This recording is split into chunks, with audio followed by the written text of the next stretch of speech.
Então, vamos lá. Boa tarde primeiro para todo mundo. Pessoal, se puder dar uma boa tarde aí, só para a gente ter um feedback aí que vocês estão nos ouvindo, nos vendo. Nós agradecemos imensamente. Obrigado aí pelo elogio. De manhã foi muito bom, Rogério. E vamos lá, João, vamos ver se eu consigo te ajudar. Estou compartilhando a tela do meu aplicativo agora. Isso, aí se você vai lá no Edge, isso, muito bem.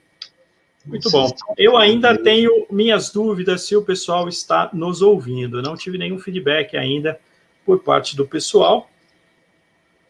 Vamos dar uma checada aqui. Só um momentinho. Eu tenho outra forma aqui de resolver. Não, João, aparentemente não estamos ainda ao vivo, tá? Eu acredito que sim, não? Sim, não, o pessoal não deu feedback. Estou aqui com o meu celular como usuário e ainda não apareceu nada. Então, deixa eu ver aqui. Ó, já estão confirmando aqui que estão vendo bem. Muito bem. Então, é o famoso delay, né? Não é um jogador de futebol, mas é o delay. Muito bem, obrigado, gente, pelo feedback aí. Muito bom que o pessoal gostou aí na parte da manhã. A ideia é justamente trazer aí algumas colocações mais pragmáticas para esse momento aí de quase desespero que está batendo em algumas empresas, natural. Muitas empresas ficaram focadas aí em razão da pandemia, né, mais do que compreensível. Cada um tem a sua opinião pessoal, eu tenho a minha. Acho, sinceramente, que a lei deveria ter sido adiada, mais uma vez, em razão da pandemia, né, única e exclusivamente em razão de um fator que ninguém controla, né, obviamente que de força maior, e que acho que deveria ter tido aí no meu ponto de vista, lógico que a gente respeita opiniões contrárias, a gente sabe que já tinha sido prorrogado, a gente sabe da importância da lei, a gente sabe da importância da privacidade, mas eu tenho a minha opinião e acho que a lei deveria ter sido prorrogada mais uma vez, em razão, né, de um termo que a gente usava para descrever situações para lá de complicadas, né? Então a gente fala, nossa, mas que pandemia. De fato, estamos vivendo uma pandemia e eu acho que isso seria um fator bastante plausível para a gente adiar. Como não adiou, nós não controlamos, né? E aí é importante também a gente salientar o papel do advogado, né? Como todos vocês sabem, advogado não faz lei, advogado interpreta. De manhã teve gente que estava brava aqui com os advogados e parece que estava bravo por causa da lei, mas a gente não cria lei, pelo contrário, a gente tenta ajudar aí o pessoal a tentar minimizar, na medida do possível, os impactos que, eventualmente, essas obrigações possam ter, e é natural que elas existam para harmonizar as relações no meio digital, né? Então, nós, do escritório, nós já trabalhamos com a questão da privacidade no meio digital há quase 5 anos, né? Aí o pessoal vai falar, não, mas a LGPD só tem 2 anos. A gente trabalha com privacidade de dados no meio digital, mesmo antes de LGPD.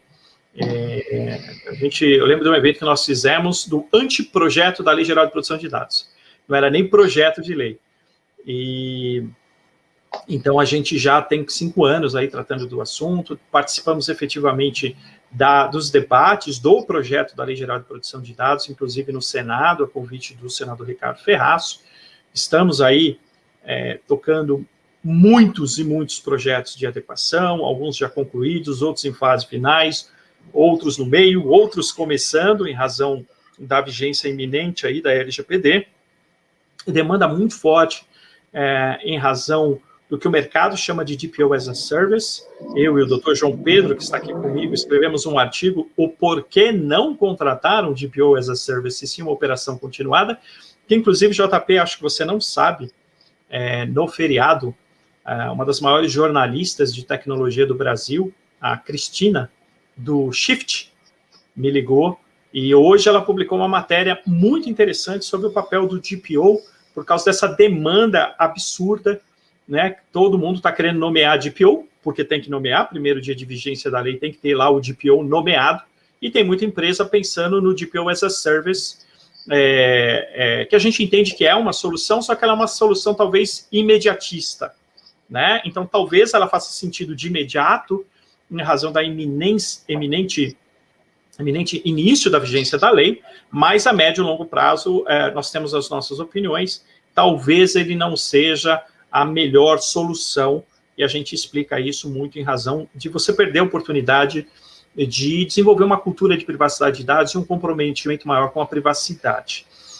Para quem tiver interesse, esse artigo foi publicado lá, o The Shift, e tem opinião que corrobora, de certa forma, o nosso entendimento por parte do Bruno Bioni, tem opinião do Fabrício da Mota e tem a opinião da, acho que é Núria, do Opsi Bloom, acho que né?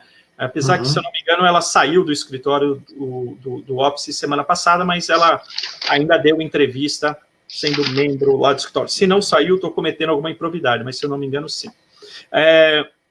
Então, lá tem várias opiniões, pessoal a favor, pessoal que não vê muito com bons olhos, a gente está ali meio que no meio termo, acho que se for um paliativo, né, pela emergência, é melhor do que nada, mas não deve ser uma solução a médio e longo prazo. Na parte nós hoje, nos 3 eventos de hoje, o nosso grande propósito é trazer aspectos mais práticos para esse desespero que bateu. Nós tivemos um evento na parte da manhã mais focado para micro e pequenas empresas. Hoje vamos falar para empresas de médio porte.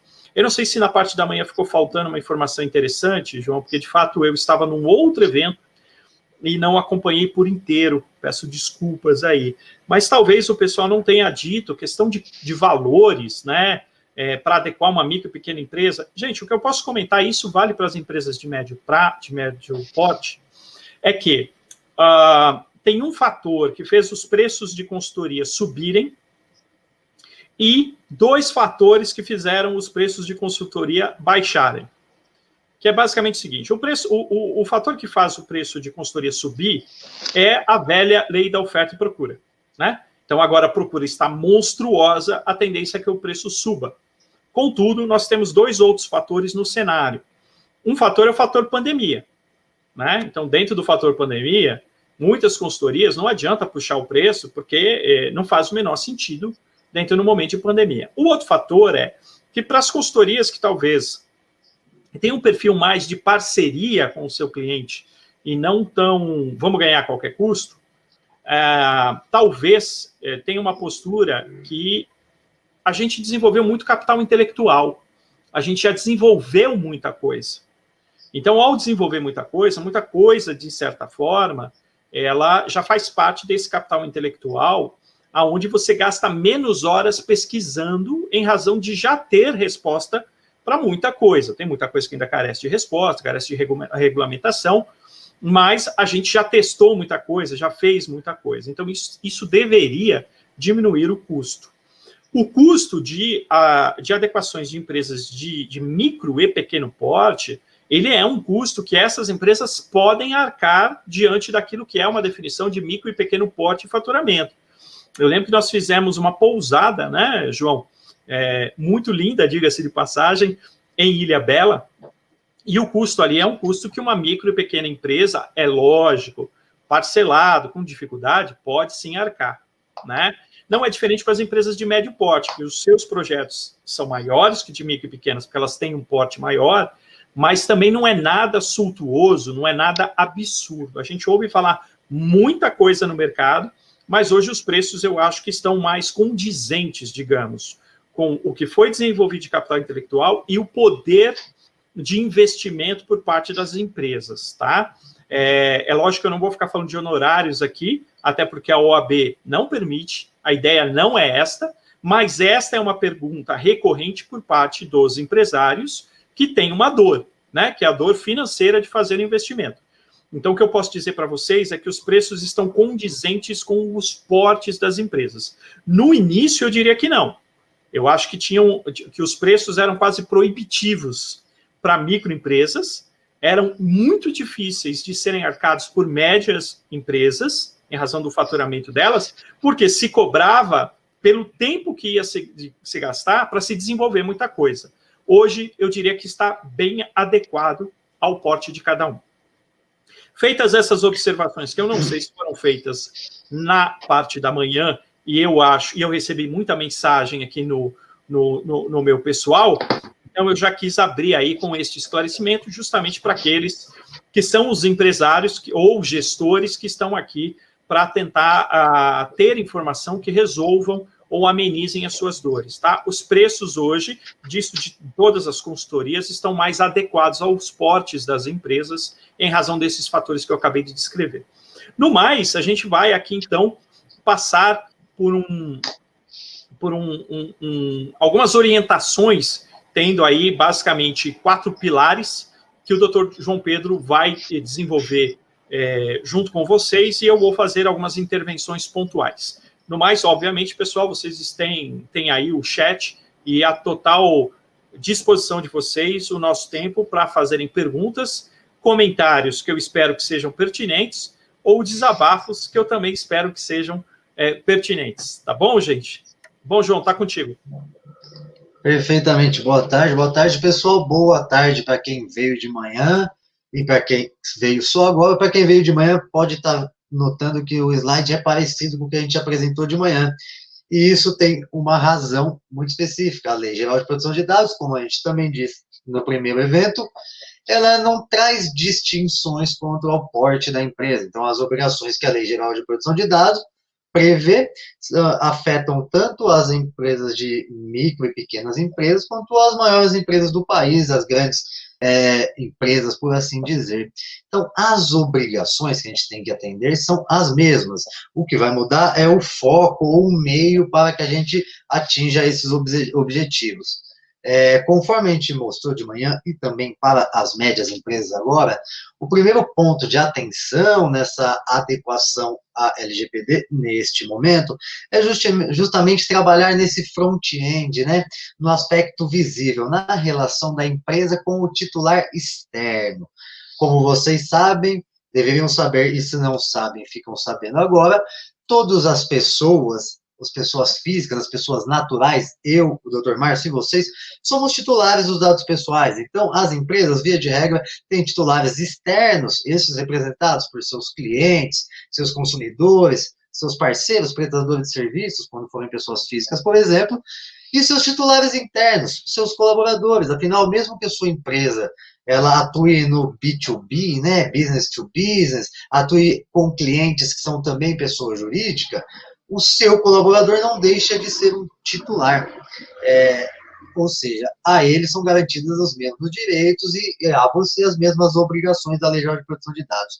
Quando a gente pensa nas medidas práticas para as médias empresas, às vésperas da vigência da LGPD, a gente tem que começar a pensar primeiro na relação com o titular externo, e aí que entram essas indicações que a gente traz. Então, a indicação do encarregado e a publicação do encarregado. Bom, o primeiro ponto, como o Dr. Márcio já destacou, é a definição da modalidade do encarregado. Afinal, o encarregado, pela lei, é a pessoa responsável por ser esse elo de comunicação entre o titular, a empresa e a Autoridade Nacional de Proteção de Dados. Então, a partir da redação da lei, a gente tem que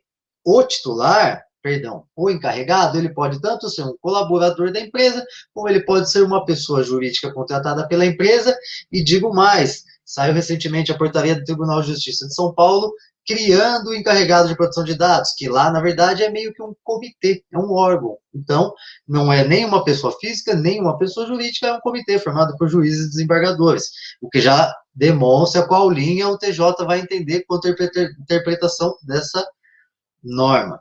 Bom, então o primeiro ponto da média empresa é entender, conforme a sua realidade, qual a melhor figura do encarregado. Se ela vai designar alguém de sua estrutura para ser encarregado, se ela vai contratar um serviço de um terceiro para isso. A nossa posição, como o Dr. Márcio já adiantou, é pela operação assistida, que é diferente da contratação do encarregado terceiro, de um DPO as a service, o encarregado como um serviço. A Lei Geral de Proteção de Dados, assim como as demais normas de privacidade que seguem essa mesma linha, tem uma grande missão por trás, que é criar a cultura nas empresas, criar cultura na sociedade de privacidade e proteção de dados. E parte dessa criação de cultura passa pelo fato da empresa efetivamente colocar a privacidade como algo do seu core, algo que faz parte da sua vivência, do seu dia a dia, da sua missão, da visão e valores. Então, do nosso ponto de vista, a gente acha muito mais interessante que a empresa tenha um encarregado interno, principalmente porque aqui a gente está falando de médias empresas, e diferentemente das empresas de pequeno porte, a gente tem uma realidade que comporta essa nomeação interna de alguém com uma função, ainda que part-time. Nesse caso, por que a gente defende a operação assistida e não o DPO as a Service? Nomeando alguém internamente, a operação assistida consistiria em ter uma consultoria especializada para suportar as atividades desse encarregado, diferentemente de transferir todas as responsabilidades para um prestador de serviço.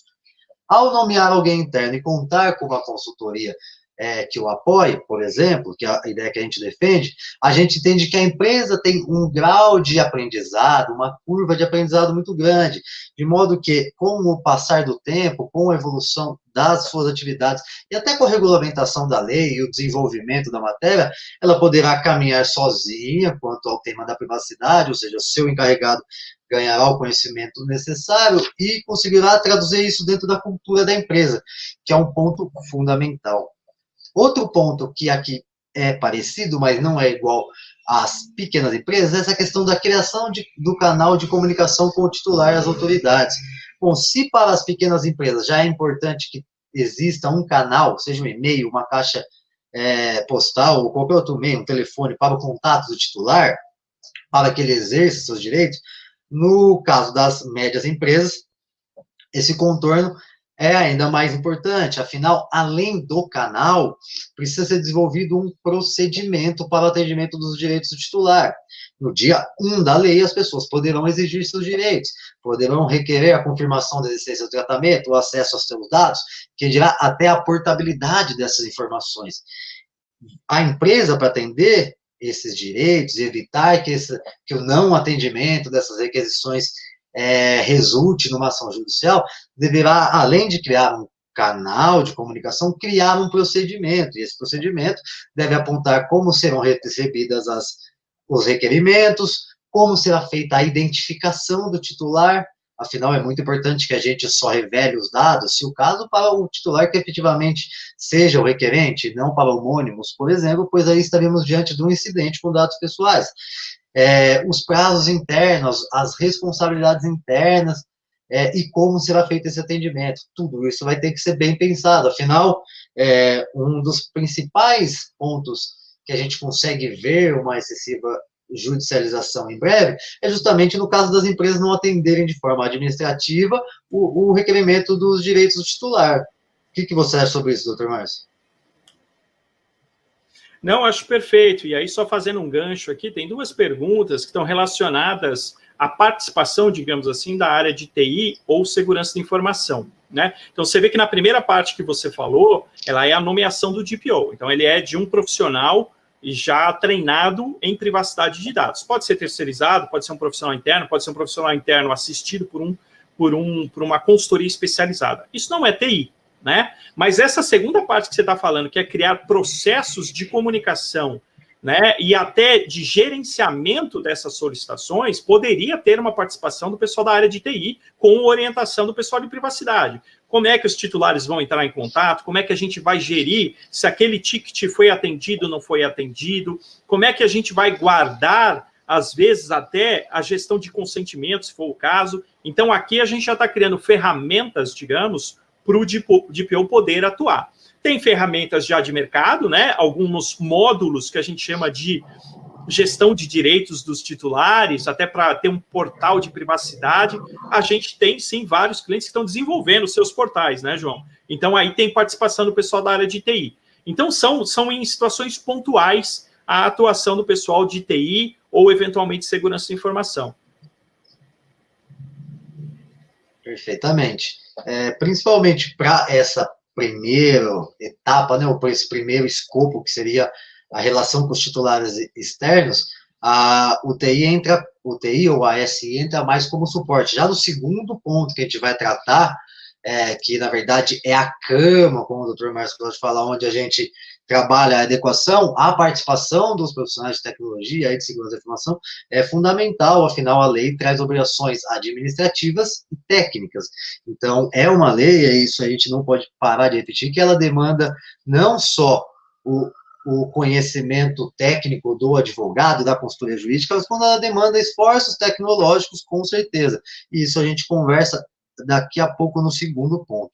Continuando aqui os pontos de ataque dessa primeira onda, ou dessa primeira preocupação, que é o titular externo, a gente tem, então, a necessidade de definir a modalidade do encarregado e de publicar os seus dados de contato, né, conforme determina a LGPD, e isso, essa parte da publicação, muitas vezes vem dentro da política de privacidade. E aqui a gente tem um ponto que também a gente tratou de manhã, mas de uma forma diferente. Do pequeno comércio, da empresa de pequeno porte, e aí falando em geral, falando do açougue, da padaria, da mecânica e etc. A gente não espera, a princípio, que eles possuam, às vezes, nem um site, e quando tem esse site, talvez algo muito simples, talvez a gente não tenha uma política de privacidade, a gente deva criá-la. Já das empresas de médio porte, a gente pode presumir que elas muitas vezes têm, sim, sites, nesses sites a gente tem política de privacidade. Muitas vezes essas políticas se confundem com os termos de uso, muitas vezes essas políticas não são aderentes à LGPD, então um ponto muito importante é trabalhar na política de privacidade. De manhã a gente discutiu isso um pouco aqui, e foi questionado se a política era obrigatória na LGPD ou não, né, publicar uma política de privacidade. Apesar da lei não trazer a palavra política de privacidade, ela traz diversos elementos, diversas obrigações do controlador que são atendidas por meio de uma publicação da política de privacidade. É o que eu citei que está no artigo 9º da LGPD. O artigo 9º fala que o titular, eu, você e todas as pessoas naturais temos direito ao acesso facilitado às informações sobre o tratamento de seus dados, que a gente tem que saber sobre a finalidade, a forma, a duração, identificação do controlador, informações de contato do controlador, informações sobre uso compartilhado, direitos do titular e etc. Essas informações comumente são passadas na política, na declaração de privacidade, que é aquela documentação que você exibe para o titular externo e fala, olha, eu sou a empresa tal, tal, tal, aqui a gente coleta seus dados nas seguintes hipóteses, a gente utiliza esses dados para tais finalidades, e esse tratamento dura por X tempo, dura enquanto existir relação entre nós, dura enquanto o seu contrato estiver ativo, nós adotamos tais medidas de segurança, nós não compartilhamos seus dados, ou nós compartilhamos com o nosso grupo, e esse tipo de informação. A política de privacidade, então, ela vem para ser o como.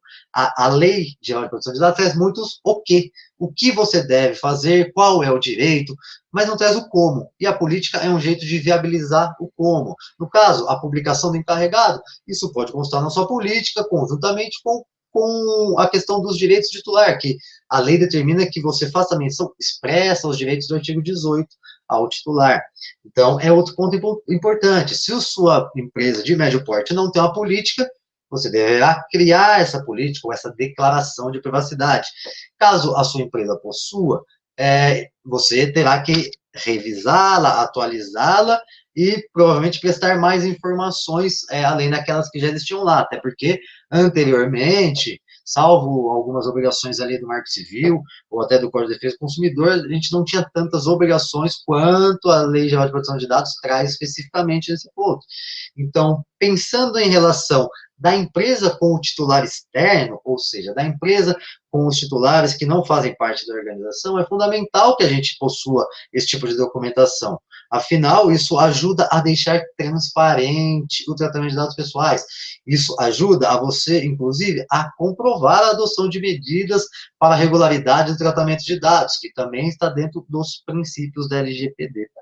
Dentro desse contexto, aí vale de novo citar o que o doutor Ricardo falou pela manhã, que o peixe morre pela boca, que é essa questão da revisão de textos públicos, tá? É muito importante que, além da revisão da política de privacidade, a empresa revise seus materiais ofertados ao público, principalmente aqueles que versam sobre o tratamento de dados pessoais e aqueles que até utilizam dados pessoais, por exemplo, depoimentos, geração de fotografias, etc. Tudo isso pode interferir. Então, pensando na relação da empresa com o titular dos dados pessoais, que é o ponto 1 que a gente entende que deve ser abordado nesse momento, afinal a lei está prestes a entrar em plena vigência quanto aos seus dispositivos, é fundamental que a gente faça essas adequações, que a gente garanta ao titular a transparência no tratamento, que a gente garanta a prestação das informações necessárias, que a gente garanta os meios para o exercício dos seus direitos e que a gente trabalhe isso de uma forma clara. Isso passa tanto pela criação do canal, pela revisão, ou se o caso, a criação da política de privacidade e pela publicação dos dados do encarregado. Além disso, também pela revisão dos textos que estão voltados ao público externo. Outro ponto que aqui se repete é a questão do opt-out facilitado, né? A Lei Geral de Proteção de Dados não regulamentou as bases legados. Então, muita empresa constituiu sua base de dados no período pretérito, constituiu sua base de dados sem as regulamentações ou sem as normas trazidas pela LGPD. E esse relacionamento com muitas dessas pessoas se mantém. Então, para que a partir da vigência a empresa garanta uma maior segurança na sua operação, é interessante que quando ela tome atividades com base em seu legítimo interesse, por exemplo, uma base legal que é amplamente subjetiva, ela possibilite ao titular esse direito de se opor, por exemplo, aquele link de descadastramento que vem no e-mail marketing. Ao fazer isso, você possibilita ao titular, de forma facilitada, a se opor ao tratamento dos dados pessoais. Você evita que ele tenha que escalar para o exercício do direito, você evita que ele escale para uma ação no juizado especial. Afinal, a gente pode vislumbrar que, num primeiro momento da lei, com ela entrando em vigência, sem regulamentação e sem a jurisprudência, a gente deve enfrentar uma onda de demandas, ou uma onda de excessiva judicialização, na tentativa de transformar isso em mais um caça-níquel, sei lá, conseguir um dano moral pela simples falta de uma política de privacidade, dano moral em ré ipsa. Não sei, eu acho absurdo. Agora, com o número de varas que a gente tem no país, com juizados especiais e com atuação não tão uniforme entre eles, é bem provável. É bem provável, até porque o STJ já decidiu pela indenização pelo mero vazamento, independente de dano ou não, né? Esse já é um posicionamento do Superior Tribunal de Justiça, o que já dá um direcionamento aí jurisprudencial que um mero vazamento de dados já pode causar aí pedidos de indenização numa escala nacional, né? Mas para esse problema de vazamento propriamente é o segundo ponto que a gente vai entrar daqui a pouquinho, que é o ponto 2 ali, segurança de informação. Só para fazer um wrap-up aqui do ponto 1, esse ponto 1, como a ideia aqui é ser bastante pragmático, considerando que a sua empresa é uma empresa de médio porte, primeira coisa que você tem que se preocupar é aparentar estar de acordo com a LGPD. Se você já não aparenta, né, como foi muito bem colocado ali, no front-end, ou seja, o front, aquilo que a gente vê, a gente já consegue identificar que a empresa não está adequada, bom, já começou complicado, né? É aquilo que eu brinco nos MBAs, que fazer tudo certo, quando a gente fala de LGPD, é ter um bom goleiro, né? Ter um bom goleiro quer dizer que você não vai ganhar jogo, mas que pelo menos não vai tomar gol. Na melhor das hipóteses, vai ficar empatado, né? Goleiro não ganha jogo, exceto, o JP já está rindo, porque ele, assim como...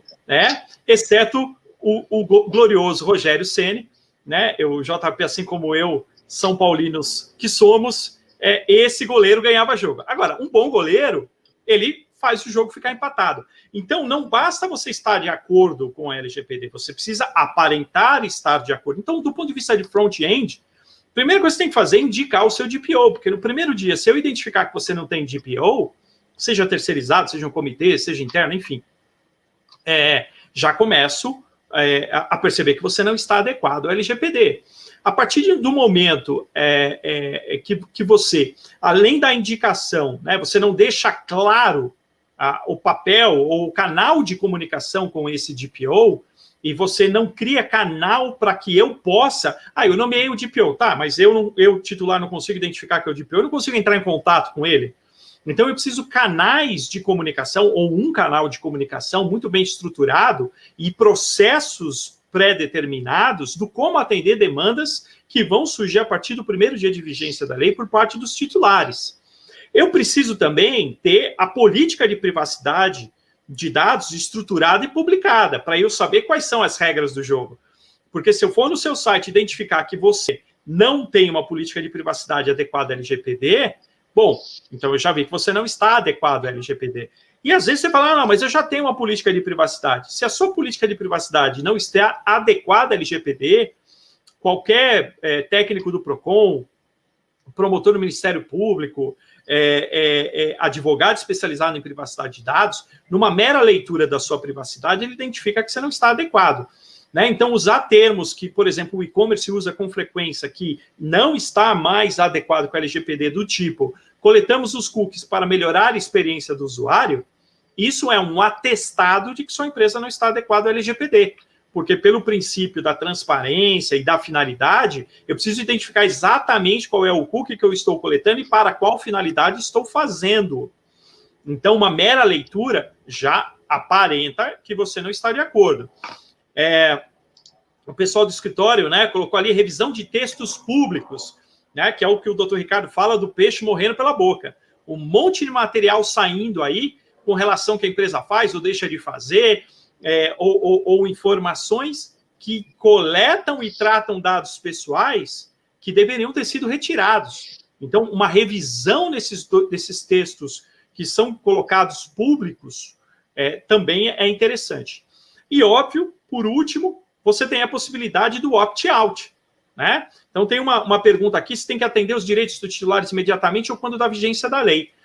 Do ponto de vista legal, a partir da vigência da lei. Do ponto de vista de boa prática, pediu o opt-out, já cumpre, já tira da base. O titular do dados já se manifestou contrário ao fato de você tratar o dado pessoal dele para aquela finalidade. Para outras finalidades, aí pode ser que venha a ser o caso. Então, esse é o wrap-up da primeira fase, do emergencial, do já aparentar estar de acordo com a LGPD. Vamos lá para a segunda, então, João. Vamos agora, gente. Uma coisa é vocês aparentarem, a outra coisa é não criar situações onde o dado possa vazar. Porque não adianta você estar aparentando e usando, tratando o dado de forma adequada e ter um vazamento de dados. Só que uma coisa é privacidade de dados, tratar o dado de forma adequada, outra coisa é proteção de dados. Aqui entra a segurança de informação. Vamos lá, João. Perfeitamente, doutor. Bom, então, se o primeiro ponto é justamente a gente trabalhar a imagem da empresa quanto ao titular externo, garantir as informações e, assim, tornar mais transparente o tratamento de dados, garantir o exercício de direitos e viabilizar efetivamente esses direitos ao titular, o segundo ponto é a proteção dos dados, né? Então, a Lei Geral de Proteção de Dados, ela trata da privacidade e da proteção dos dados pessoais, afinal, a proteção dos dados pessoais garante a privacidade, ao evitar que a informação seja acessada indevidamente, seja disponibilizada a quem não deveria ter acesso, seja alterada, seja tornada indisponível, a gente tem alguns potenciais riscos à privacidade de seus titulares.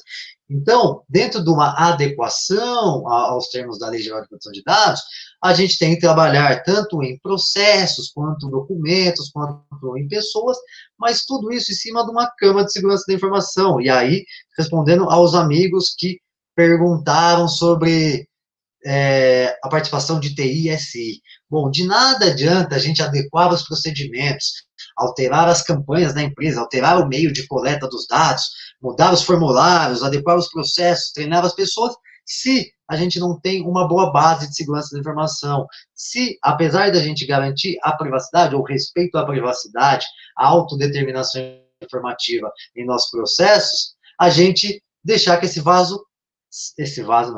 deixar que esse dado saia de nossa organização, deixar que esse dado seja objeto de um acesso indevido, por exemplo. Aqui, diferentemente do que a gente espera de uma empresa de pequeno porte, a gente imagina que a empresa de médio porte deveria ter já em andamento, em aplicação, uma política de segurança da informação. Na prática, não é bem assim. Na verdade, em empresas de médio e grande porte, a gente costuma ver que muitas vezes não existe uma política de segurança da informação, muitas vezes ela existe, mas não é aplicada, e isso é um problema. Então, o primeiro ponto aqui está como revisão e criação da PSI, mas, acima de tudo isso, a aplicação de uma PSI.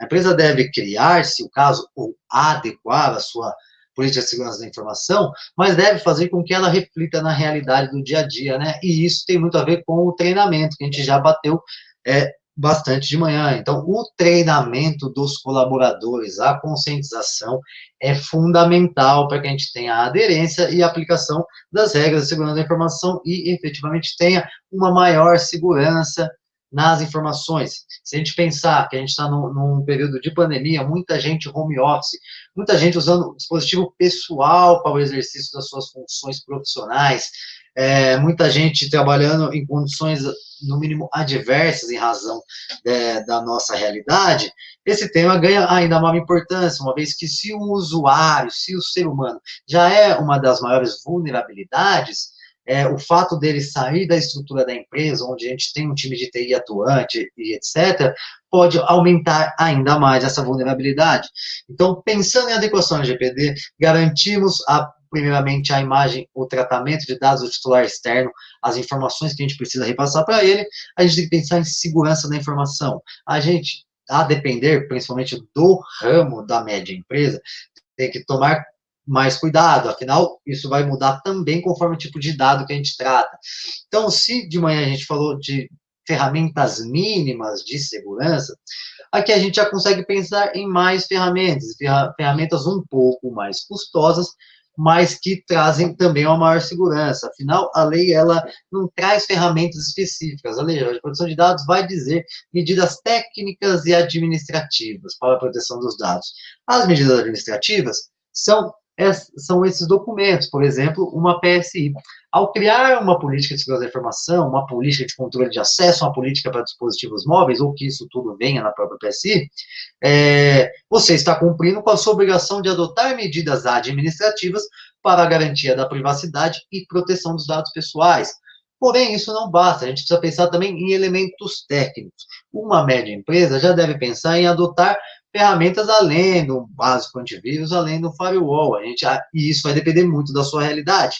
Caso a sua empresa trabalhe no ramo hospitalar, na saúde suplementar, por exemplo, você pode ter um grande tráfego de dados sensíveis. E, para isso, as suas medidas técnicas de segurança deverão ser mais fortes. Você vai ter que pensar em aplicar criptografia, trabalhar melhor o monitoramento dos seus sistemas, mediante logs, por exemplo, e até a utilização de mídias do tipo WARM. Essa dica quem deu foi o Domingo Montanari, eu achei muito boa, né? Tem um tipo de mídia que você consegue gravar a informação uma vez e ela pode ser lida várias vezes. Ao utilizar esse tipo de mídia para registrar o log, você demonstra boa prática da empresa. Afinal, o que entra ali do registro do log do incidente fica mantido, não pode ser alterado, ou seja, nem se você quisesse, você alteraria. Apesar da ocorrência do incidente, é uma medida para evitar o conhecimento disso. E esse é outro ponto importante. Pensando em Lei Geral de Proteção de Dados, pensando no aspecto prático, não basta só que a gente tenha uma política de segurança da informação, a gente precisa de um plano de resposta a incidentes. O plano de resposta a incidentes vai fazer com que a sua empresa saiba como agir ou esteja minimamente preparada em agir quando da ocorrência de algum incidente com dados pessoais, seja um acesso indevido, seja a perca de um notebook, por exemplo, com dados de clientes, ou qualquer ocorrência. Então, é uma documentação fundamental que a gente pouco vê no Brasil, nas empresas que a gente costuma fazer, as implementações, que é a existência de um plano prévio de resposta a incidentes. Por causa da Lei de Proteção de Dados, tem muita gente se adequando, e isso é ótimo. Dentro disso, a gente tem que, sim, pensar de novo, controle de acesso digital, revisão de permissões dos sistemas. Eu dei esse exemplo de manhã para a pequena empresa, mas se encaixa muito melhor com as médias empresas. É muito comum que o colaborador saia de uma área e vá para outra dentro da organização, mas os seus acessos não sejam revistos. Então, aquela pessoa tinha um acesso X numa posição, foi para outra posição que ela não precisaria dos acessos e continuar mantendo aqueles privilégios. Isso pode ser um problema, afinal, quanto mais acesso você tem, maior é a gama de informações que pode ser exploradas em um eventual ataque, por exemplo. A gente ainda tem que falar sobre revisão dos compartilhamentos dos dados pessoais. Isso é um ponto muito importante. Até a vigência, ou até a criação da LGPD, pelo menos, nós não tínhamos grandes regras, ou ao menos não aplicávamos grandes regras quanto ao compartilhamento de dados pessoais. Então, muitas empresas têm a prática de compartilhar dados com parceiros, com fornecedores, alguns modelos de negócio incluem isso e etc. Então, é importante que a gente revise as ocasiões em que isso ocorre e, se o caso, faça o compartilhamento com medidas de segurança. Não dá para a gente ficar pegando a nossa folha de pagamento, colocando no Excel e mandar um e-mail para o meu contador trabalhar isso sem nenhuma proteção, não tem nenhuma senha, nenhum tipo de mecanismo que proteja esse arquivo que estão todos os dados dos meus colaboradores para fazer a folha de pagamento, entende? Então, a adoção de medidas técnicas é fundamental para a adequação à LGPD. A importância dessas medidas vai variar conforme a sua atividade, ou seja, ela pode ser muito importante, pode ser mais importante ainda, vai ser sempre importante, obviamente, mas dependendo do tipo de dado que você trata, do volume de dado que você trata, do seu público na empresa, essas informações tornam um contorno mais importante, uma vez que você pode tratar dados sensíveis, dados de crianças, e essas informações têm uma maior proteção, ou pelo menos têm uma maior sensibilidade.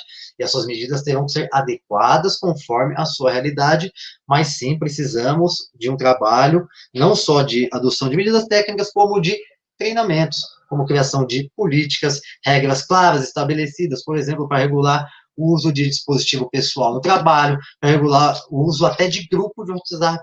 Afinal, a gente não vai conseguir permitir ou impedir a utilização de WhatsApp. Isso eu até conversei com o professor Marcelo Lau em uma live recente, que é um dos maiores especialistas de segurança da informação do país, e conversando sobre o tema, ele falou, olha, João, a gente não consegue impedir, isso aí está no dia a dia de todo mundo, as pessoas vão fazer. O que a gente tem que fazer para uma melhor segurança da informação é criar regras claras, inclusive quanto à gestão do grupo. Afinal, o colaborador é desligado, ele, inevitavelmente, ele vai ter que ser excluído desse grupo corporativo. Afinal, ele não deve ter acesso àquelas informações. E ao publicar isso ou a transformar isso em uma documentação, a gente cria um procedimento formal, a gente tira a responsabilidade das pessoas, do João, da Maria, e passa a responsabilidade para o cargo. A gente despersonaliza, a gente torna isso de um jeito formal, e qualquer pessoa que ocupe aquele chapéu, naquele momento, deverá aplicar. Por fim, muito importante, novamente, fazer essa ressalva aqui, a Lei Geral de Proteção de Dados não trata só de dados no meio digital, não é uma lei voltada só para a internet, e para ela importam sim os dados tratados em formato físico. Então, a segurança dos ambientes físicos de armazenamento de dados, por exemplo, arquivo morto, documentação de RH, e qualquer outro documento de valor que contenha dados pessoais, mas a gente pode pensar até em informações corporativas, a segurança desses elementos físicos deve ser tão forte quanto a segurança dos elementos digitais. De nada adianta eu colocar todas as tecnologias possíveis, todas as ferramentas, se meu colaborador imprime minha lista de clientes com seus dados e deixa em cima da mesa e vai almoçar. Porque a pessoa mal intencionada pode passar e com um simples celular tirar foto ali, em menos de 30 segundos eu vazei informações, apesar de ter todos os controles de segurança. Mesma coisa, arquivo de RH exposto, sem chave ou em local de acesso comum. Ora, no arquivo de RH, a gente tem informações de colaboradores atuais, de colaboradores que ali passaram, a gente tem informações de menores, às vezes, a gente tem dados de saúde, dados sensíveis, inclusive, até por causa de questão de filiação sindical, por exemplo. Ao deixar um arquivo, isso eu já vi, isso é um exemplo prático, ao deixar um arquivo de RH sem chave, no meio de corredor, onde toda e qualquer pessoa pode ter acesso, você tem um risco enorme de vazar dados do titular interno, que é o seu colaborador, que tem tanta importância para a lei quanto o seu titular externo.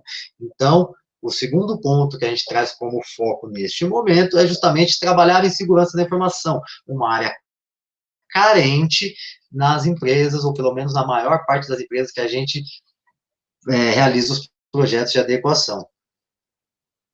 Doutor, quais seriam os seus comentários sobre essa temática? Eu acho que é isso aí, né? É lógico que a gente está falando aqui de medidas emergenciais em razão da iminente entrada em vigor da lei. né? Tem muito mais aí que pode ser feito e melhorado, principalmente quando a gente considera a ISO 27001, toda a sua família, né? ISO 27701, que já é um padrão que vincula segurança de informação com privacidade de dados, fora outras questões de ferramenta, de DLP e dentre outras coisas, mas aqui a gente está falando de medidas emergenciais, né? Então, para ficar mais claro para quem está participando e tendo contato, né, pela primeira vez com o LGPD, uma coisa, então, a gente está falando aqui de uma questão emergencial, de você já aparentar estar adequado e ter mínimo de estrutura para receber demanda por parte do titular, e agora a gente falou no ponto 2 de algumas recomendações mínimas para você tentar proteger o dado, né, para que o dado não haja o que a gente chama de incidente de privacidade de dados, tá? Aí, só aproveitando aqui e fazendo, respondendo aqui algumas colocações e comentários, com relação aqui à normatização para o comércio, ele está amplamente aplicável ao comércio, tá? Não tem distinção de setor, inclusive o próprio governo tem que se adequar à LGPD. Então, a gente tem aí projetos que a gente está adequando grandes varejistas de médio porte, varejista de pequeno, micro, né? A gente acabou de falar que a gente fez uma pousada, né, em Ilhabela, acabei de receber aqui um e-mail pedindo uma reunião numa plataforma de e-commerce e por aí vai. Então, são empresas de micro, médio e grande porte que tem que se adequar independente do seu setor de atuação. Não há responsabilidade criminal para o DPO, tá? Não há previsão legal. Para quem é advogado, né, e quem não é, acata aí a orientação que a gente está dando, para ser crime tem que ter previsão legal, tem que estar previsto em lei. Não é o caso, não tem previsão legal para questões de caracterização de crime, no caso de vazamento de dados, por parte de responsabilidade do DPO. Ok? Então, aqui estão algumas recomendações que são feitas, né? É lógico que essa lei, ela traz um nível de responsabilidade e obrigações muito grande para os empresários, por isso que eu, no começo, já externei aqui a minha posição pessoal de que sou, né?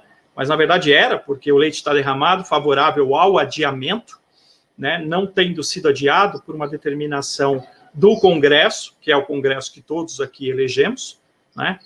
Infelizmente, a gente vai ter que se preocupar com isso de uma forma mais imediatista, tá?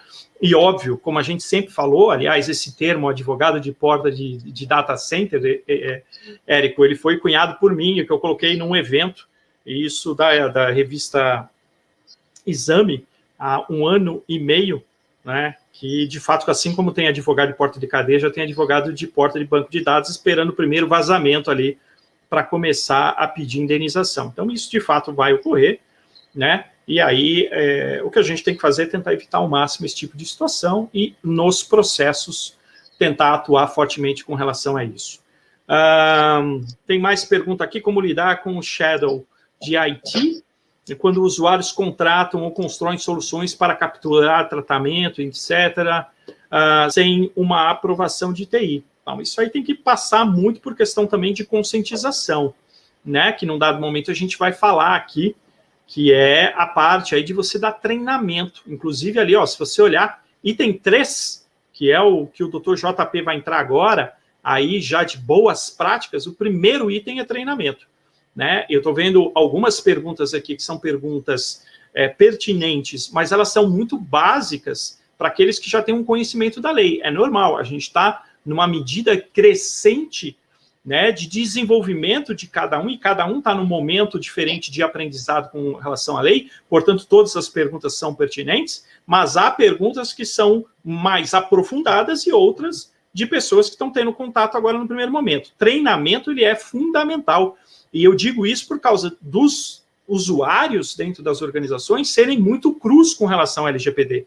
Então, cabe a você, profissional de TI, advogado de privacidade de dados, área de segurança de informação, quem tiver incumbido de tratar dessa questão de privacidade, levar treinamento para justamente consolidar a questão de conhecimento por parte dos titulares, para que eles te ajudem tanto na melhor utilização, vamos usar assim, uma improbidade técnica, deve soar igual menos para o Dr. JP aqui, né? Utilização do dado, porque o termo correto é tratamento de dado, que vai além de usar o dado, mero acesso já é tratamento, até te ajudar com segurança, ajudar no âmbito geral, né? Então, treinamento, sem dúvida nenhuma, boas práticas, e é aqui que a gente retoma, JP. Vamos agora, a gente fez assim, um emergencial para aparentar, um emergencial para não parar, não vazar, e agora a gente vai falar de boas práticas aqui, JP.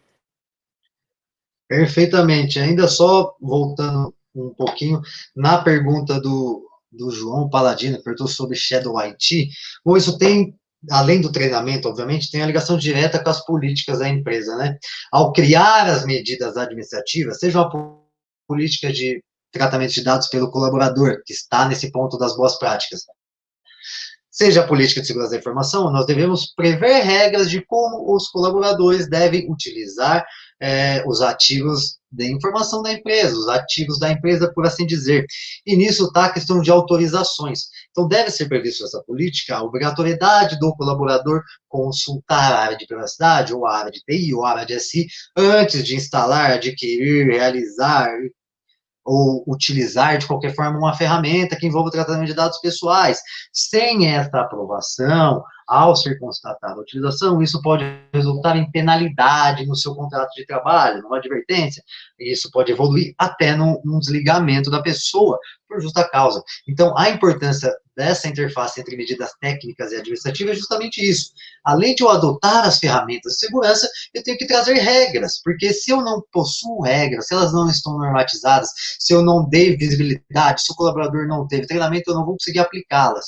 Todavia, existindo uma PSI, a gente treinando o colaborador, coletando indícios de que isso ocorreu, obviamente, para eventual defesa na Justiça do Trabalho, a gente consegue efetivamente penalizar o trabalhador. Isso vai pegar onde dói mais no ser humano, em seu bolso, né? Principalmente na atual condição do Brasil, onde temos mais de 13 milhões de desempregados. E é um bom jeito, se não o único jeito de a gente conseguir barrar essas questões de Shadow IT. E tenho que confessar para o João que realmente isso acontece bastante. Semana passada, em reunião com um cliente, a gente está no estágio bem avançado do projeto de adequação, o responsável pela tecnologia da informação me informou isso, que o pessoal tinha contratado a ferramenta para a utilização de vídeo e etc., que não tinha passado pelo TI, e ele ficou muito bravo com isso, com razão, e é justamente para isso que a gente está adequando a PSI deles, para deixar cada vez mais claro, para fazer o treinamento em cima disso, para que o colaborador entenda que existem processos a serem seguidos. E, neste caso, a visão da área técnica ou da área de privacidade, ou de ambas, é fundamental. Entrando na questão de boas práticas, e está diretamente ligado com isso, a gente precisa sempre de mais treinamentos, mas eu vou dar destaque primeiro ao segundo item, política de tratamento de dados pessoais para colaboradores.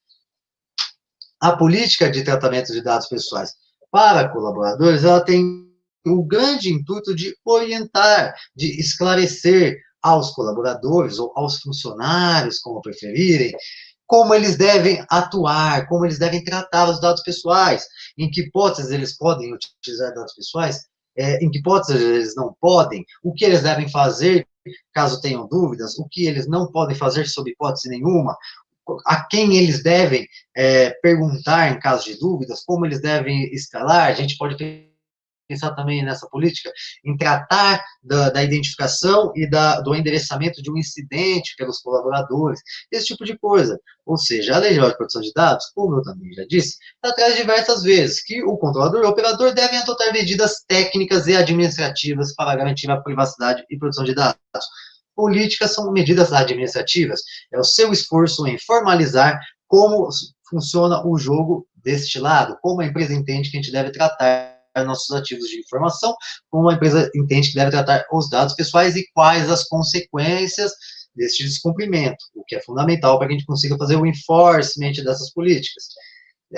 Mas não bastam só a existência dos documentos, principalmente quando a gente vai pensar num contexto de uma relação de trabalho, de uma relação de emprego, né, que se pauta pela primazia da realidade. E para os fins práticos, obviamente. Então, além de criar a documentação, regular esses pontos de nossa atuação, a gente deve, obviamente, conscientizar os colaboradores, os funcionários, os prestadores de serviços e todos aqueles que a gente que a gente entenda como necessários, os stakeholders, como dizem por aí. Então, neste treinamento, a gente tem que abordar tanto questões relativas à Lei Geral de Proteção de Dados, obviamente, conceitos básicos, aplicações voltadas à realidade da empresa, como questões de segurança. E aí eu estou falando de beabá de segurança. Você não precisa ter 100% dos seus colaboradores como um hacker ético, você precisa ter 100% dos seus colaboradores como usuários seguros da tecnologia, que eles entendam suas responsabilidades, que eles entendam primordialmente que a responsabilidade pela segurança da informação, por exemplo, é de todos e não só do time de TI. Então, é fundamental que a gente crie essas normas e que a gente tenha treinamentos. Outros pontos de boas práticas, que a gente também já falou de manhã, mas é obrigatório repetir, é a questão da minimização de dados. Uma lei geral de proteção de dados se aplica a toda e qualquer empresa. Os seus princípios, os seus mandamentos se aplicam a toda e qualquer empresa. Então, o ponto é, como boa prática, você deve revisar procedimentos, revisar documentos, inclusive, para verificar quais dados pessoais são envolvidos em cada um. Ao fazer essa revisão, você vai conseguir identificar dados que são desnecessários. E eu gosto sempre do exemplo das candidaturas a processo seletivo. E aí a experiência própria. Uma vez eu fui fazer uma entrevista, a primeira entrevista, depois de mandar um currículo, numa firma, por assim dizer, e cheguei lá, pedi o número do calçado, o número da calça, o nome da mãe, o nome do pai, o nome da avó, o cachorro, o tipo de... Perdia todos os dados do universo. Será que esses dados são necessários ao fim que se destina a uma ficha de cadastro, uma ficha de processo seletivo? Será que, neste momento, na primeira entrevista com o candidato, sendo que eu vou receber 200 candidatos para uma vaga, eu deveria coletar esses dados? Muito provavelmente não. Então, a gente tem que minimizar a utilização dos dados pessoais a tão somente aqueles necessários. Ora, se eu estou falando de uma primeira etapa do processo seletivo, no Malemalha eu preciso do currículo da pessoa, porque é de onde eu vou tirar as informações que me interessam numa primeira etapa. Obviamente, como o processo vai evoluindo e a pessoa vir a ser contratada, eu vou ter que pedir outros dados. Afinal, eu tenho o e-social, eu tenho minhas obrigações trabalhistas, e aí é outra questão. Até a sua base legal para o tratamento dos dados vai ser outra. Então, o primeiro ponto é que a gente tem que focar em minimizar a utilização de dados pessoais. E, consequentemente, a gente tem que trabalhar nos dados que a gente mantém para fazer a eliminação de dados inúteis, dados desnecessários. Eu sugiro novamente que todos leiam lá os princípios da Lei Geral de Proteção de Dados, que estão lá no artigo 6º. Os princípios, eles servem muito para dar um norte de como a gente tem que entender a Lei Geral de Proteção de Dados, e, na verdade, todas as demais normas, de alguma forma, estão ligadas a eles. E a eliminação de dados pessoais ajuda a atingir muitos desses princípios. Afinal, o mero armazenamento de um dado pessoal é uma atividade de tratamento. Ou seja, se eu recebo um currículo, eu imprimo ele, coloco na minha gaveta, eu estou tratando dados pessoais. Será que eu tenho que manter um currículo que eu recebi há 3 anos atrás, num processo de uma vaga que nem existe mais? Talvez não. Então, eu deveria eliminar. Mas pode ser necessário. Bom, a gente tem 13 milhões de desempregados, provavelmente não vai faltar currículo se você abrir uma vaga novamente. Além disso, tem a questão da qualidade dos dados. Ora, se o currículo de uma pessoa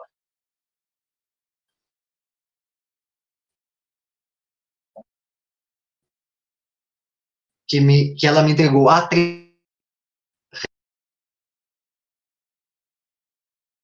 reflete a sua realidade de hoje,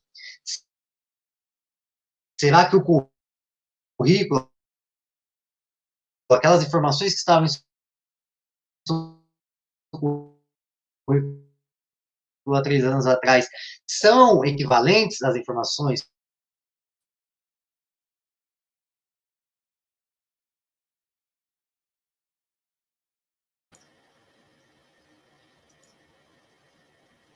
Muito bem, gente. Acho que o Dr. JP, Dr. João Pedro, está com um probleminha de áudio. O que ele estava tentando explicar para vocês é a questão do volume de dados pessoais que a gente costuma coletar, né? O exemplo que normalmente a gente coloca com uma certa frequência é justamente o do departamento pessoal, né? O departamento pessoal, até então, até a vigência da LGPD, ele acabava coletando muitos dados e guardando muitos dados por um período muito grande. Então, o que o Dr. João Pedro está justamente colocando faz sentido eu ter passado por um processo seletivo há 3 anos atrás, e o departamento pessoal ainda estar com meus dados, ainda estar tratando aqueles dados pessoais. Então, a gente precisa também, dentro dessas boas práticas, revisar, né, repensar como é que a gente continua tratando dados pessoais de potenciais colaboradores, né, que a gente eventualmente fôssemos, sim, contratar num dado momento. Então, a gente, neste momento, precisa repensar os nossos processos internos, repensar como é que a gente estaria tratando dados pessoais, e esta seria uma boa prática. É lógico que a gente está falando aí e dando um exemplo, que é o do departamento pessoal, mas pode ser a portaria, né? O pessoal de acesso ao prédio. A gente coletava dados além dos necessários, né? E a gente tem que revisitar esses processos internos, ou guardava por um período muito grande. É lógico que tudo isso tem que ser analisado também do ponto de vista legal, porque em algumas situações você tem que ainda continuar tratando o dado pessoal por uma questão legal. Então, se é um ex-funcionário, um ex-colaborador, ele tem que continuar guardando, fazendo guarda desses dados pessoais por questões de obrigações legais, né? Por isso que tratamento de dados e LGPD é multidisciplinar. Não adianta você saber só de firewall se você não sabe a obrigação que está na lei. Por isso que é multidisciplinar. Por isso que o advogado trabalha com profissional de segurança, que trabalha com profissional de TI, e por aí vai. Então, a gente tem que rever processos internos dentro do DP, rever processos internos na portaria, rever processos internos dentro da própria área de marketing das empresas, né? Era mais ou menos isso, JP, até o momento que você caiu. Perfeitamente, eu dei uma tombada aqui, mas voltei. Era isso que eu dizia, né? É importante que a gente revise os processos, busque minimizar a utilização de dados pessoais e busque eliminar aquilo que não nos é útil. Até porque manter dados pessoais desnecessários vai contra os próprios princípios da LGPD.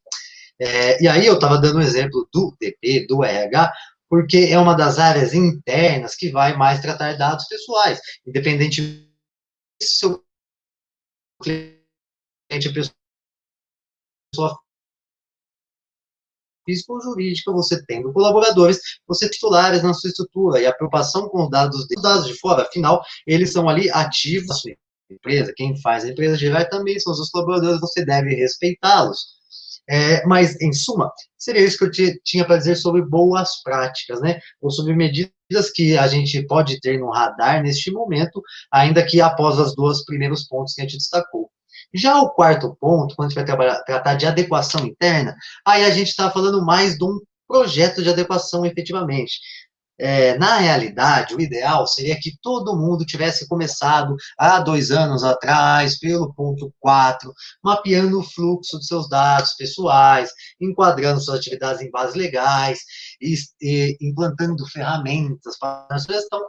Porém, isso é no mundo das ideias, isso não é uma realidade, não foram todas as empresas, na verdade, a maioria das empresas não tomou essa atitude lá atrás, e isso tem bastante a ver com a cultura brasileira. Mas, após a tomada das medidas emergenciais, que são essas que a gente destaca primeiro, é fundamental que as empresas prossigam em sua adequação. E para este prosseguimento, para que a gente atinja um grau de atendimento decente da Lei Geral de Proteção de Dados, é fundamental que a gente faça essa adequação interna. Isso vai passar, primeiramente, pelo mapeamento dos fluxos de dados pessoais. Eu preciso entender onde entra, por que entra, como entra, para que entra, onde vai, onde fica, quem tem acesso, por quanto tempo eu mantenho. Eu preciso entender isso dos meus processos, das hipóteses em que eu trato. Isso vai abarcar tanto o meu negócio daqui para fora, quanto o meu negócio daqui para dentro. Então, é o meu processo de coleta de leads, é o meu processo de relação com o meu consumidor, é o processo de envio do meu produto. Quem tem, por exemplo, eu faço uma venda online, eu coleto dados do consumidor para viabilizar essa venda, para atingir ali minhas obrigações fiscais, e eu tenho que compartilhar esses dados com a empresa de transporte e logística que vai fazer. essa entrega, ela vai ter acesso a alguns desses dados. Eu preciso entender como isso funciona, até porque isso vai refletir nos contratos, que é a boa prática que está no item anterior, revisão de contratos de prestação de serviço. Eu, como controlador, devo dar as instruções para o meu operador quanto ao tratamento de dados. Então, se eu fiz a venda no e-commerce, por exemplo, eu contrato uma empresa de transporte para fazer entrega, essa empresa, quando ela lida, ela está em cima daquelas informações justamente para atingir os fins do contrato que ela mantém comigo, que é fazer a entrega do produto.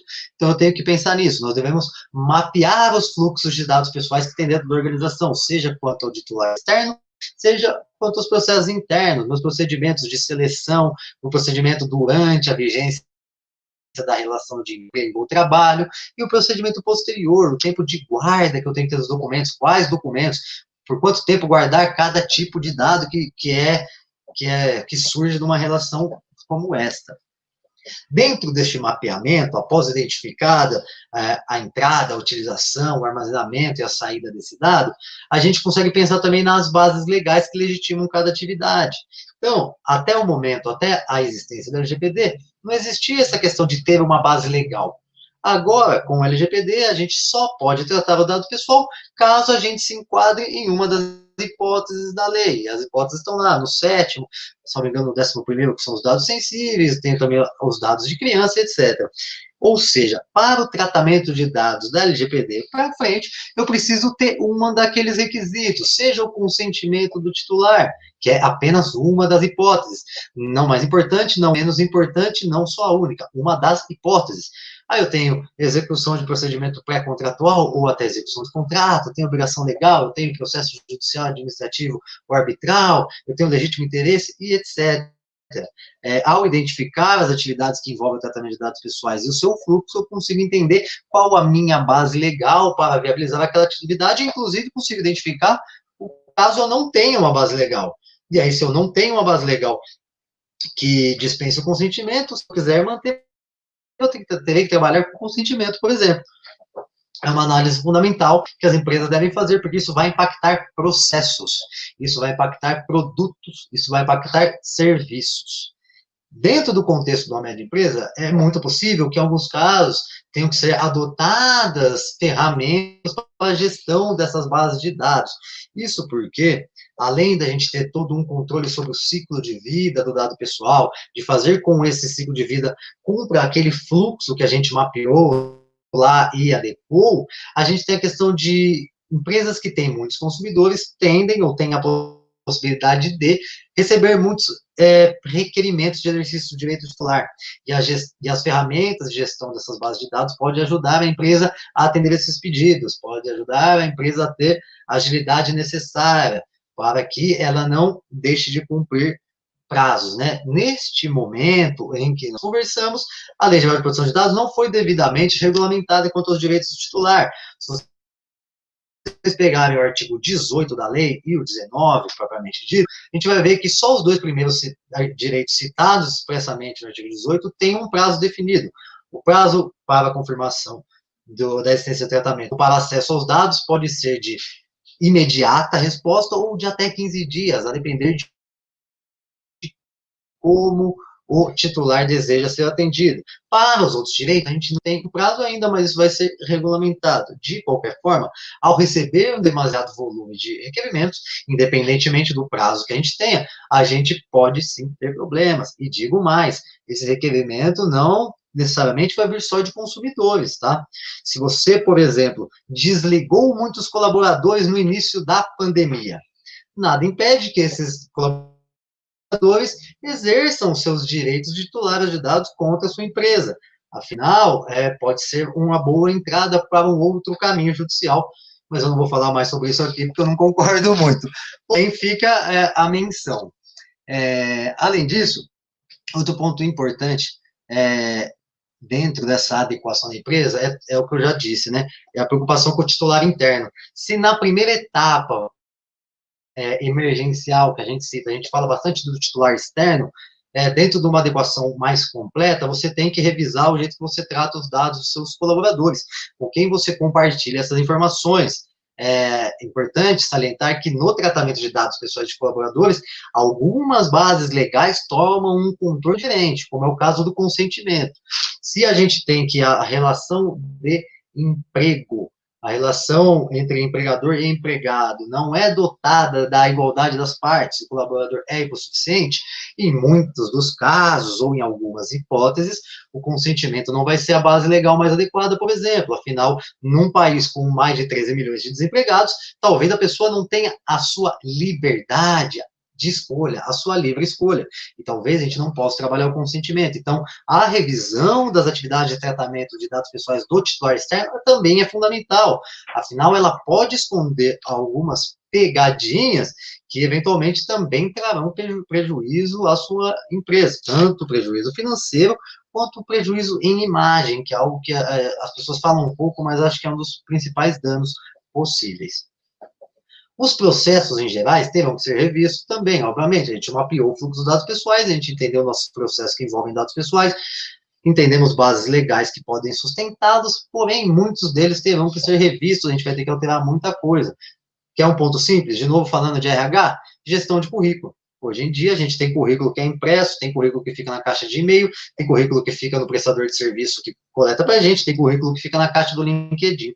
São todos grandes pontos de dados pessoais. A gente tem que ter um processo para a gestão desses currículos, por exemplo. Ainda que eu possua uma base de currículos, eu vou ter que ter um processo para fazer o controle. Então, muitos dos processos, principalmente se sua atividade envolver dados pessoais, vão ter que ser revistos e adequados. Outro ponto importante, que está aí como Privacy by Design, é justamente, e aí eu entendo assim de uma forma macro, trazer a privacidade para dentro da sua missão, da sua visão, dos seus valores, para os objetivos da empresa, né? Se a gente defende aquela ideia da operação assistida, quando a contratação do encarregado, né, de indicar o encarregado interno e capacitá-lo com o decorrer do tempo, na prática, isso tem ligação direta com a questão do Privacy by Design. Privacy by Design demanda que a gente adote medidas para a garantia da privacidade e da proteção de dados, consequentemente, desde a concepção de projetos, produtos e serviços.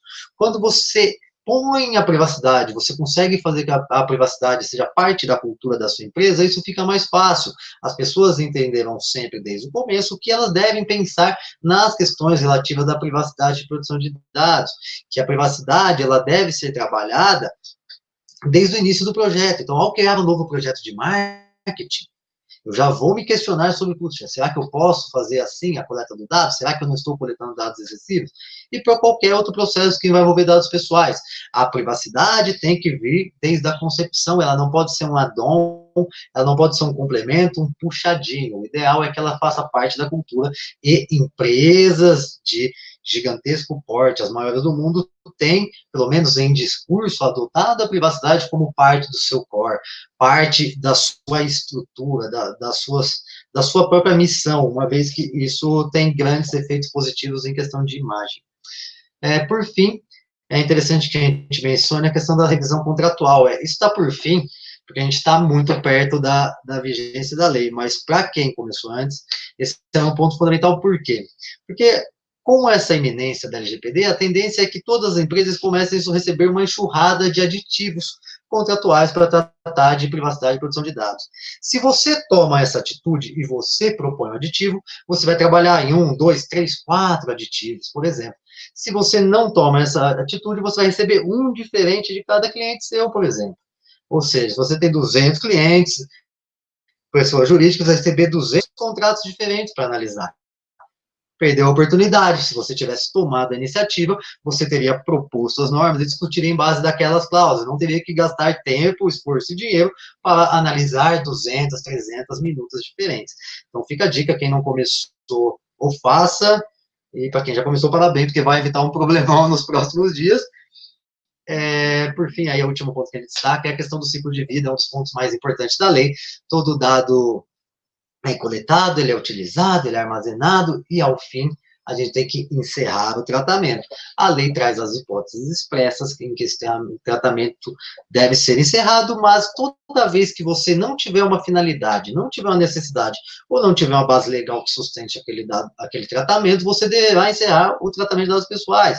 Isto é, você vai eliminar aquelas informações, você deverá anonimizá-las, por exemplo, mas você deve ter esses ciclos de vidas muito bem definidos, uma vez que, de novo, o mero armazenamento de dados pessoais é uma atividade de tratamento. Então, mesmo que eu nada faça efetivamente com aquele dado, por eu ter aquele dado armazenado, sem respeitar o seu ciclo de vida, eu posso incorrer em irregularidade perante a LGPD e arcar com as penalidades devidas. E eu acho que seriam esses os pontos, doutor Márcio. Algo a comentar? Eu acho que assim, está perfeito o raciocínio, João, mais uma vez, é importante a gente colocar que isso aqui são algumas orientações que a gente passa em razão da especialidade, os livros que escrevemos, os projetos de adequação de empresas como Gerdau, Chanel, Tenda Supermercados, dentre outros, né? Toda a expertise que a gente tem. Não vai, por si só, adequar, mas certamente vai colocar as empresas numa posição muito melhor. Tem comentários bem pertinentes aqui, no meu ponto de vista, como o do João, falando da dificuldade, e isso é corroborado aqui pelo comentário do Érico, da posição que as empresas de médio porte se encontram, né?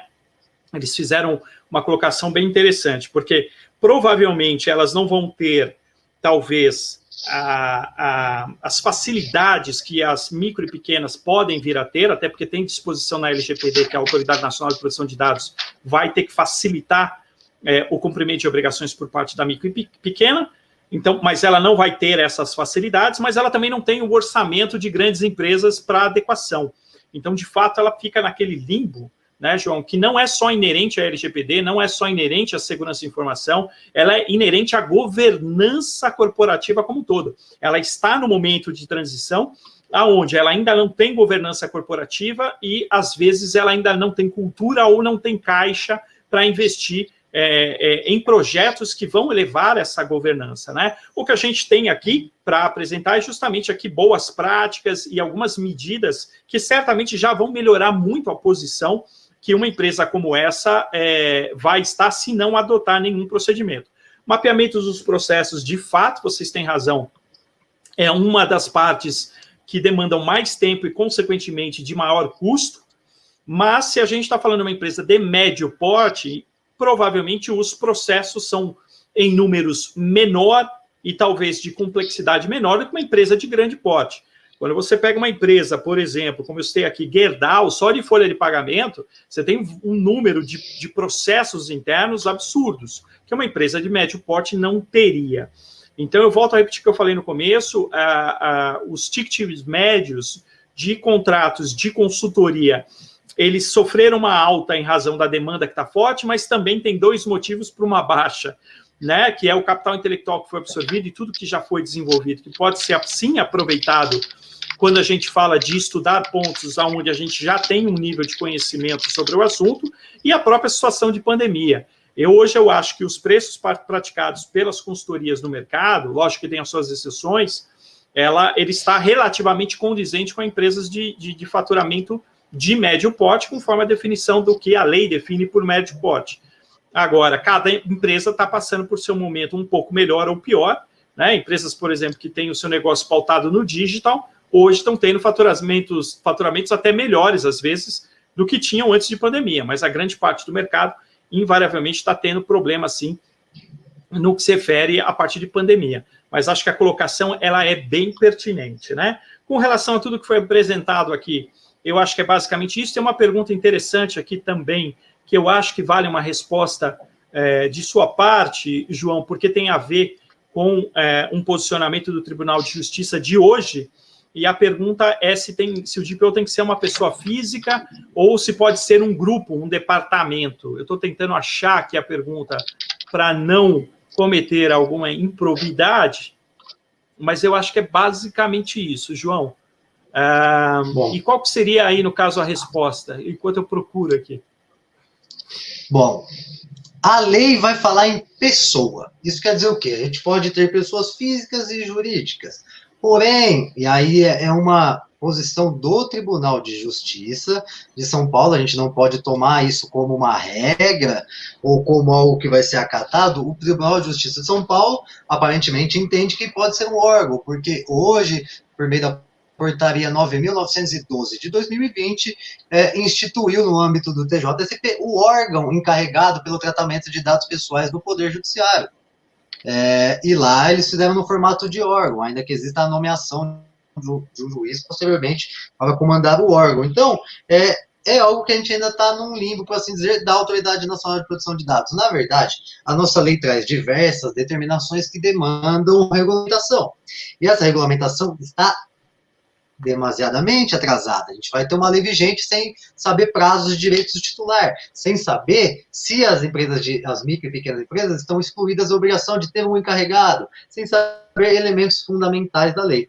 Essa é outra questão a ser discutida. De toda forma, tendo em vista a falta de regulamentação da LGPD, a empresa que indique uma pessoa física, uma pessoa jurídica ou mesmo um órgão, não deveria ser penalizada, afinal tomou as medidas cabíveis ao seu alcance. Se a autoridade não vem e regulamenta, se ela não vem e põe em linhas claras qual que é essa obrigação, ela deixa isso a critério, isso tem até embasamento legal na própria LGPD, lá no artigo 50, que vai falar que as empresas, unilateralmente ou por meio de associações, podem versar sobre alguns pontos sobre privacidade e proteção de dados, sobre medidas, boas práticas, atendimento a reclamações e petições de titulares e etc.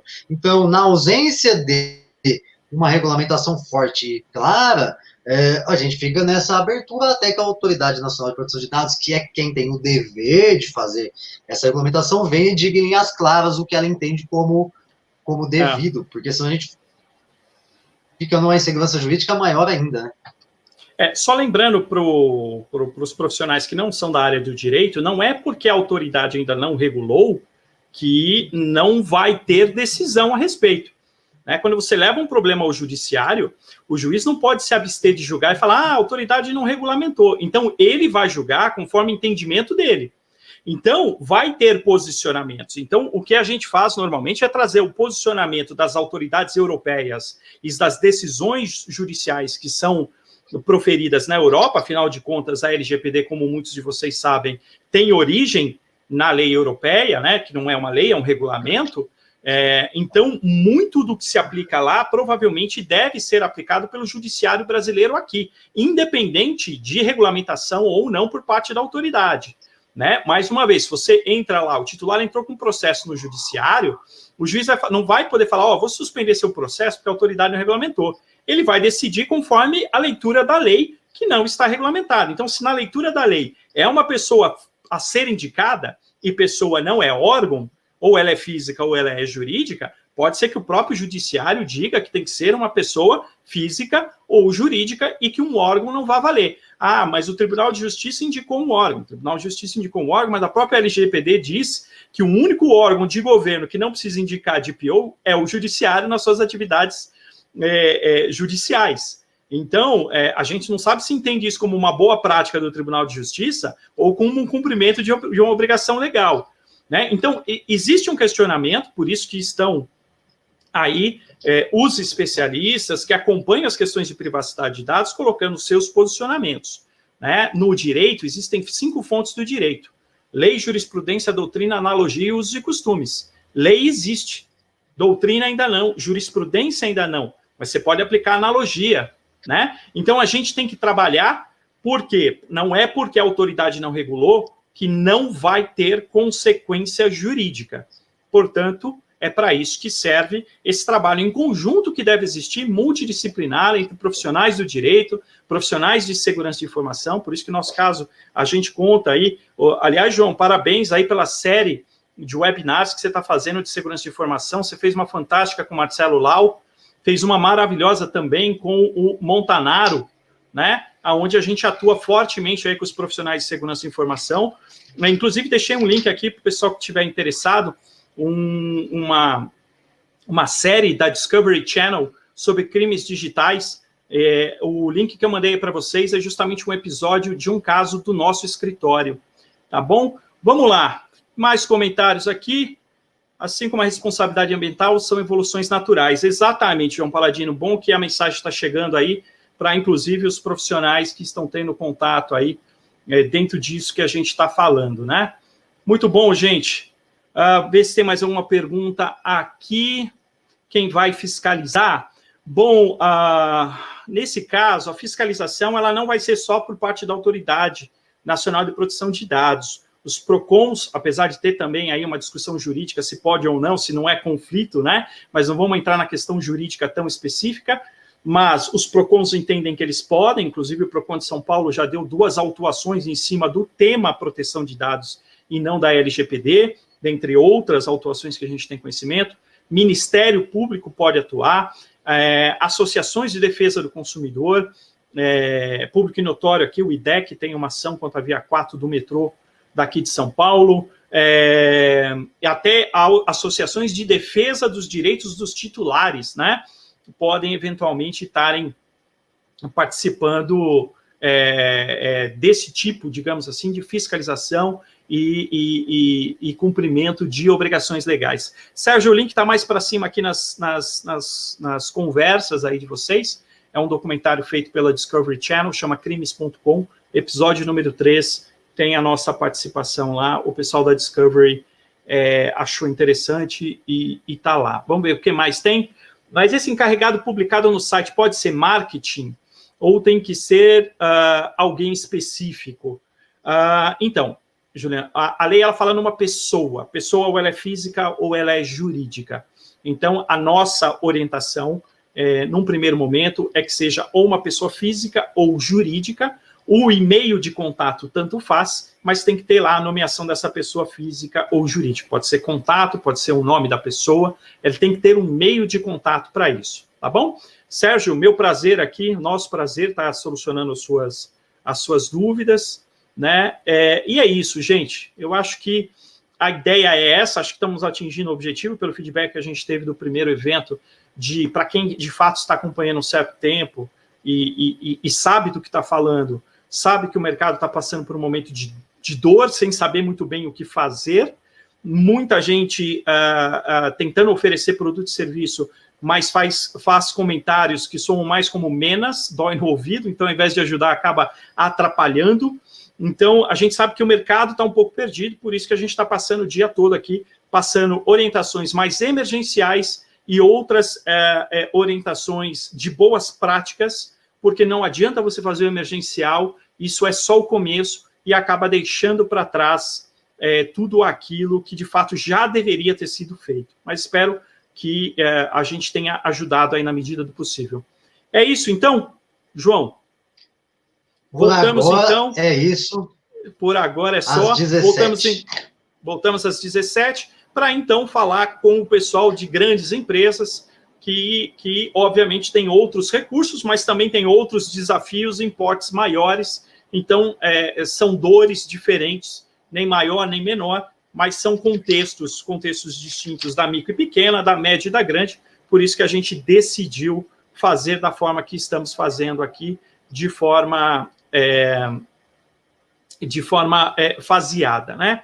Bom, mais uma vez eu vou pontuar aqui, a gente, de certa forma, entende que essa é uma lei, e isso a gente defende desde a época que a gente participou da elaboração da lei no Senado, né? Quem digitar meu nome, Márcio Cote Senado, vai ver a minha participação lá, onde a gente foi defender as empresas. A gente sabe que esta lei, ela traz um nível de obrigações grandes para as empresas, mas quem faz a lei é o Congresso, advogado orienta, e a nossa orientação, e aí vai a minha colocação pessoal, acho que essa lei, neste momento, ela é inadequada, porque é um momento de pandemia, e ela é uma lei, sim, de primeiro mundo para um país que ainda tem dificuldades. Então, isso aumenta o nosso desafio, mas a ideia é ajudar e contribuir, tá bom? Obrigado, gente. Até a próxima. Um abraço.